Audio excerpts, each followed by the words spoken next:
איש יהודי הומיה.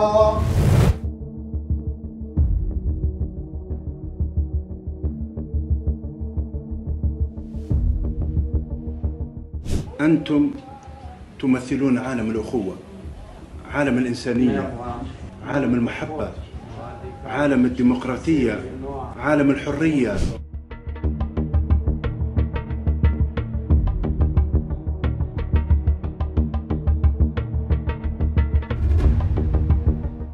ממש מתרגש לראות אתכם.